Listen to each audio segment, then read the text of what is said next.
আসসালামু আলাইকুম। আমি একটা ব্যাপারে কথা বলতে চাই।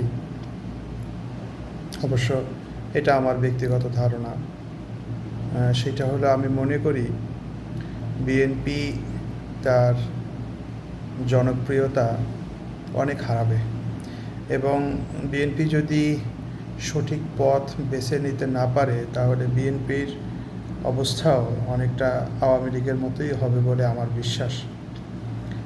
কেন আমি সেইটা মনে করছি সেইটার ব্যাপারে আমার ধারণাটা বলবো এবং হঠাৎ করে বিএনপি কেন নির্বাচনের জন্য অন্তর্বর্তীকালীন সরকারকে চাপ দিচ্ছে সেইটা নিয়েও আমার ধারণাটা আমি খোলাসা করব। প্রথমে আসি বিএনপির পরিণতিটা কেন আওয়ামী লীগের মতো হবে এবং সে তার জনপ্রিয়তাটা দ্রুত হারাবে এবং পরবর্তী নির্বাচনে বিএনপির অনেক নেতাকর্মী যেটা মনে করে, আমি মনে করি বিএনপি সেই অত আসন এবং অত ভোট পাবে না যেটা তারা আশা করতেছে এবং বিগত সময়ে তার যে জনপ্রিয়তাটা দেখা গেছে সেটা সে পাবে না। কেন পাবে না? দেখুন, জিয়াউর রহমানের জীবনকে যদি আমরা দেখি তাহলে তার জীবনটাকে আসলে দুই ভাগে ভাগ করা যায়। একটা হলো ৭৫-এর আগে এবং আর একটা হলো ৭৫-এর পরের বিএনপি, পরের জিয়াউর রহমান। তো ৭৫-এর আগের জিয়াউর রহমান একজন সৈনিক এবং সেনা কমান্ডারের হিসেবে তার যে দায়িত্ব সেই দায়িত্বটা উনি সঠিকভাবে পালন করছেন নিঃসন্দেহে এবং অতিরিক্ত হিসেবে উনি মুক্তিযুদ্ধের সময় স্বাধীনতা ঘোষণা করছেন। এই দুইটা অর্জন এবং স্বাধীনতা ঘোষণার কারণেই তার প্রতি মানুষের সবসময় একটা দুর্বলতা আছে। আমরা যারা আছি সবাই ম্যাক্সিমামেরই তার প্রতি দুর্বলতা সেটা। কিন্তু জিয়াউর রহমানের যে জনপ্রিয়তাটা এখন পর্যন্ত তার যে জনপ্রিয়তাটা, সেই জনপ্রিয়তাটার মূল কিন্তু হইল ৭৫-এর পরের জিয়াউর রহমানের, অর্থাৎ তার যে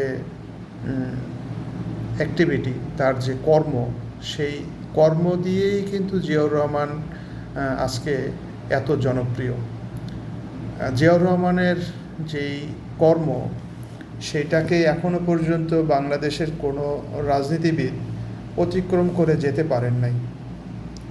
আজকের বাংলাদেশের যেই ভিত, অর্থনৈতিক ভিত, সেটা আসলে বলতে গেলে পুরোপুরি জিয়াউর রহমানের হাতেই গড়া। যেমন ধরেন, আজকের অন্যতম বড় অবদান হলো রেমিটেন্স। প্রথম বিদেশে জনশক্তি রপ্তানি জিয়াউর রহমানের হাত দিয়ে শুরু হয়েছে। তারপরে গার্মেন্টস, সেটাও জিয়াউর রহমানের হাত দিয়ে শুরু হয়েছে, যেটা আমাদের এখন রপ্তানির প্রধান উৎস। এবং আজকে বাংলাদেশের পুষ্টির একটা প্রধান উৎস হইল পোলট্রি এবং এটাও জিয়াউর রহমানের হাত দিয়ে শুরু হয়েছে। সুতরাং আজকের বাংলাদেশের যে ভিত, এটা পুরোটাই জিয়াউর রহমানের এবং তার ব্যক্তিগত যে সততা, সেটাও এখনো পর্যন্ত ক্ষমতাসীন কোনো রাজনীতিবিদ তাকে অতিক্রম করে যেতে পারেন নাই, কেউই যেতে পারেন নাই। এই কয়েকটা জিনিসই জিয়াউর রহমানের বর্তমান জনপ্রিয়তাটার সবচেয়ে বড় অবদান।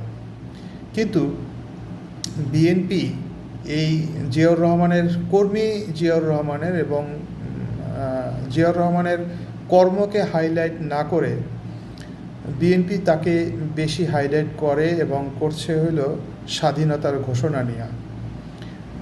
যেহেতু আওয়ামী লীগের কোনো অর্জন নাই, ৭১-এর পরে আওয়ামী লীগের কোনো অর্জন নাই, যা আছে সবই হইল অপরাধ। আওয়ামী লীগের যা অর্জন পুরোটাই হইল অপরাধ। আপনি যদি বলেন রক্ষী বাহিনী দিয়ে হাজার হাজার লোক হত্যা করা এবং গুম খুন, এগুলো তার মাধ্যমে শুরু হয়েছে। আপনি জানেন যে কমরেড সিরাজ শিকদারকে উনি হত্যা করছে এবং দম্ভভরে কথা বলছে। তারপরে এই যে টাকা পাচার, তারপরে জালিয়াতি, এগুলো সব কিছুই আসলে মুজিবের সময় শুরু হয়েছে। সুতরাং স্বাধীনতার পরের আওয়ামী লীগের কিন্তু অর্জন নাই। তারপরে ৯৬ সনে আসছে, সেখানেও তার কিন্তু খুব বেশি অর্জন নাই। আর 2009 থেকে 2024 পর্যন্ত কি অর্জন করছে এটা তো আর আমার বলা লাগবে না, আপনারা সবাই জানেন। তো তাদের যেহেতু ওই একটাই অর্জন, তারা ইচ্ছা করেই তার সেই অর্জনের দিকেই বেশি হাইলাইট করছে, বেশি ফোকাস করছে। এবং যেহেতু আওয়ামী লীগ পরবর্তীতে পরিচালিত হয়েছেই ভারতের মাধ্যমে, অর্থাৎ বলা যায় যে ভারতের একটা টিম যেটা বাংলাদেশ নাম ধারণ করে তারপরে চলছে। সুতরাং আওয়ামী লীগ আর ভারতের মধ্যে, ভারতের চাওয়ার মধ্যে কিন্তু খুব বেশি পার্থক্য নেই। সে কারণে আওয়ামী লীগ বারবার ওই পেছনের দিকে টেনে 71 নিয়ে গেছে। এখন বিএনপি ওইখান থেকে একটু ভাগ নেওয়ার জন্য জিয়াউর রহমানের ওই স্বাধীনতার ঘোষণাটাকেই বেশি হাইলাইট করছে।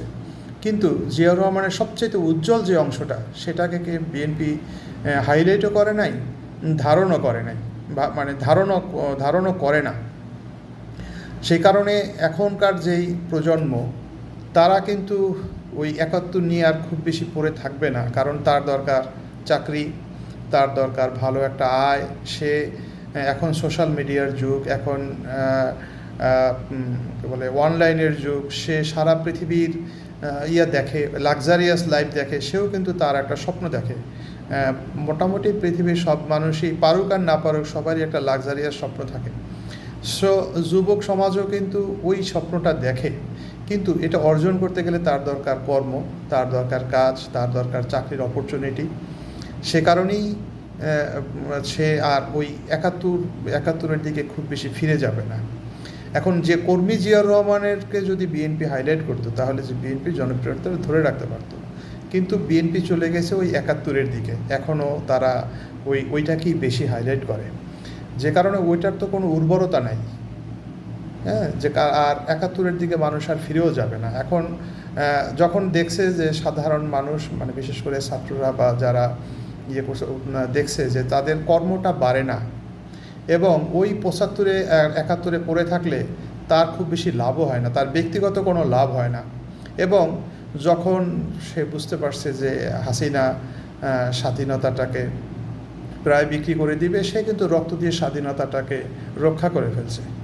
কিন্তু রক্ষা করার পরের দিনই কিন্তু তার দরকার কর্ম।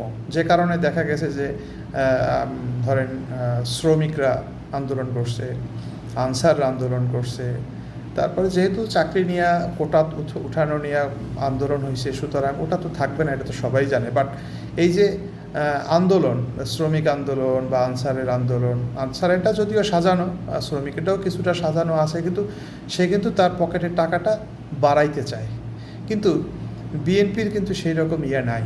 আর জিয়াউর রহমানের আর একটা বড় দিক ছিল, বিএনপি প্রথম থেকেই সবাই ধরে নিছে যে এটা এন্টি ইন্ডিয়া একটা দল।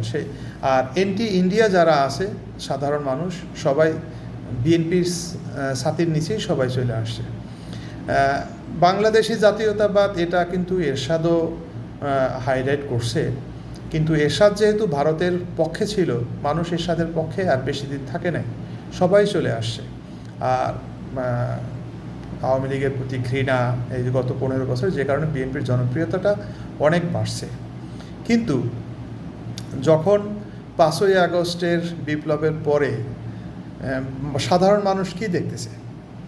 সাধারণ মানুষ দেখতেছে যে বিএনপি আর এন্টি ইন্ডিয়া নাই। মির্জা ফখরুল ইন্ডিয়ার পক্ষে কথা বলে, আপনার রিজভী আহমেদ প্রথমে একটু ইন্ডিয়ার কথা বলছে, ফ্যাসিস্ট মুজিবের, খুনি মুজিবের ছবি নামাতে সে বাধা দিছে। কিন্তু যখন সে দেখছে যে চিন্ময়ের গ্রেফতার, তারপরে বাংলাদেশের হাই কমিশনে হামলা, সাধারণ মানুষ যেই পেছনে ফিরে মানে এটার বিপক্ষে গেছে, অমনি রিজভী আহমেদ মোটামুটি এন্টি ইন্ডিয়া আবার পথ নিছে। এখন এই মানুষ যেহেতু একবার বুঝে ফেলছে যে তারা তো আসলে এন্টি ইন্ডিয়া না, সেই এন্টি ইন্ডিয়াটাকে বোঝানোর জন্য উনি ওনার বউয়ের শাড়ি পরছে। আবার পিনাকি স্যার যখন ভারত বয়কট শুরু করছে, উনি আবার এইটারে মোটামুটি মানুষের সাথে করার জন্য তার চাদর পরছে। এখন আমার প্রশ্ন হইল যে আপনি যেহেতু আগে চাদর পরছেন, চাদর পুইরা আইসা যদি আপনি সত্যিই ইন্ডিয়া বয়কট করে থাকেন, তাহলে আপনার ঘরে ইন্ডিয়ার শাড়ি কিভাবে আসলো। তো মানুষ কখন প্রমাণ দেয়, যখন সে বোঝে যে অবৈধ এবং সে অলরেডি অনেক কিছু হারাই ফেলছে, তখন সে প্রমাণ দিতে চায়।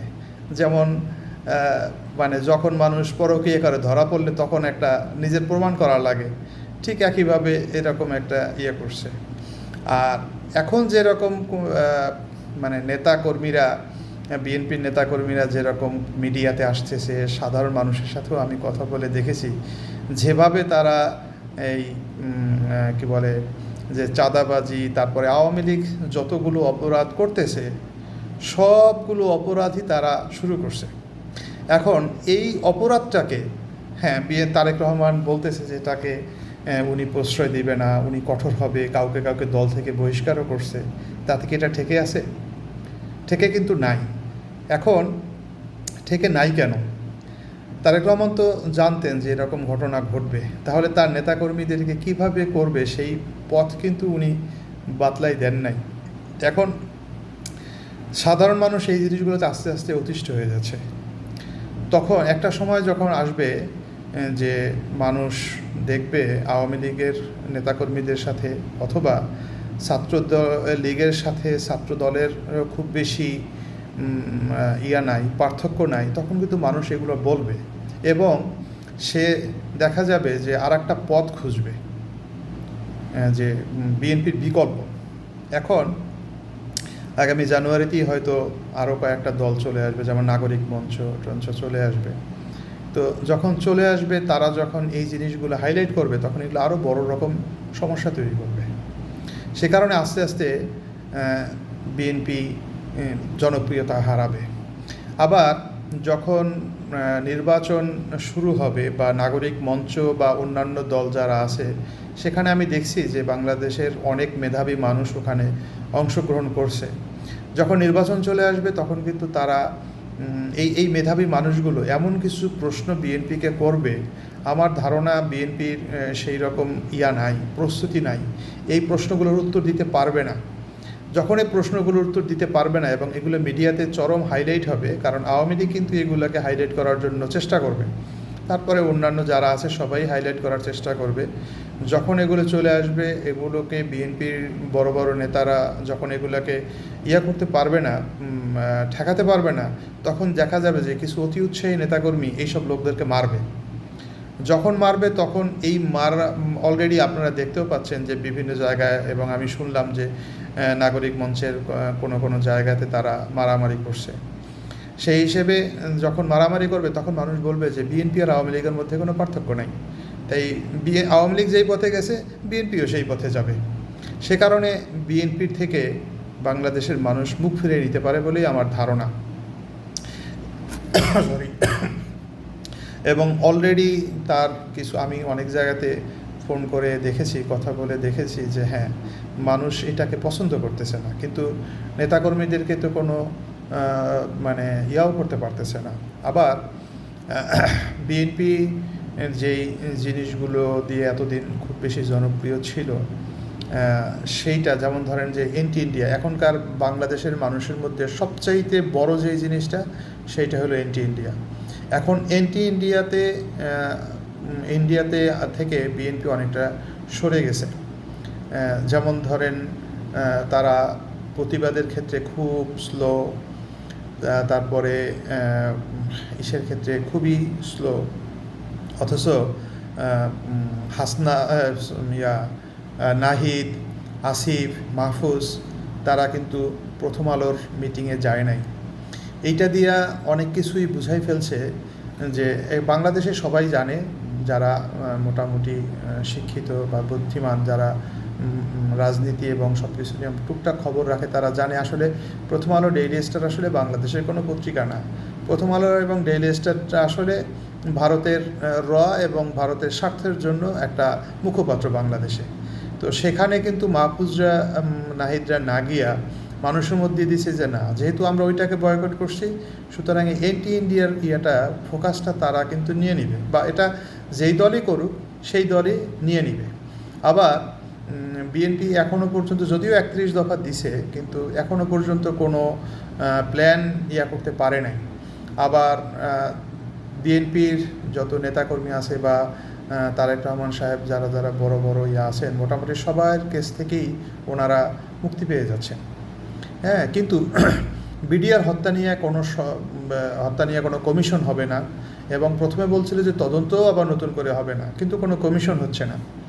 এইটা নিয়েও কিন্তু বিএনপির কোনো সরব প্রতিবাদ নাই। অর্থাৎ বাংলাদেশের মানুষের যে সাধারণ মানুষের যে ইস্যু, যেই জিনিসগুলো নিয়ে তারা গত 15 বছরে যে কষ্ট নিয়ে বেড়াইছে, সেইগুলো নিয়ে তাদের খুব বেশি কোনো ইস্যু নাই। এইসব জিনিসের কারণে বিএনপি অনেকটা তার জনপ্রিয়তা হারাবে বলেই আমি মনে করি। এখন এই জিনিসটা আমার ধারণা তারেক রহমান সাহেব বুঝতে পারছেন, বা অন্য যারা আছেন, যারা তাদের সচেতন এবং উপরের নেতারা আছেন, বড় বড় নেতারা আছেন, তারা আমার মনে হয় বুঝতে পারছেন। এই বোঝার কারণেই তারা এখন সরকারকে চাপ দিচ্ছেন যে নির্বাচনটা যেন দ্রুত হয়ে যায়। যদি নির্বাচনটা হয়ে যায় তাহলে তারা মোটামুটি এটাকে একটা সামাল দেওয়ার চেষ্টা করবে। কিন্তু আমার প্রশ্ন যে আওয়ামী লীগ 15 থেকে 17 বছরের মতন ক্ষমতায় ছিল, সে কারণে আওয়ামী লীগ ফ্যাসিস্ট হয়ে গেছিল। আওয়ামী লীগের নেতারা বা কর্মীরা সাধারণ মানুষকে বা কোনো কিছু মনে করে নাই, আইনকে কোনো কিছু মনে করে নাই। একই ঘটনা যদি বিএনপির ক্ষেত্রে হয়, বিএনপির নেতাকর্মীদের চরিত্র দেখে কি মনে হয় যে তারা এর থেকে ভালো হইবে? মনে হয় না। কারণ দেখেন যে চাঁদাবাজির ক্ষেত্রে সাইফুল আলম নীরবের মতন নেতাকেও বিএনপির স্থগিত করে দিতে হয়েছে, ঢাকা মহানগরের উত্তরের কমিটি স্থগিত করে দিতে হয়েছে। তো তারপরে আমি দেখলাম যে পত্রিকাতেও আসছে কারওয়ান বাজারের চাঁদা উনি এবং আওয়ামী লীগের লোক দিয়ে এখন মিলমিশ করে নিতেছে। তো এই জিনিস তো সাধারণ মানুষের হয়তো মুখ নাই, তারা হয়তো বলে না, কিন্তু সে কিন্তু এটা মাথায় রাখবে, ভোটের সময় কিন্তু এর জবাবটা দিবে।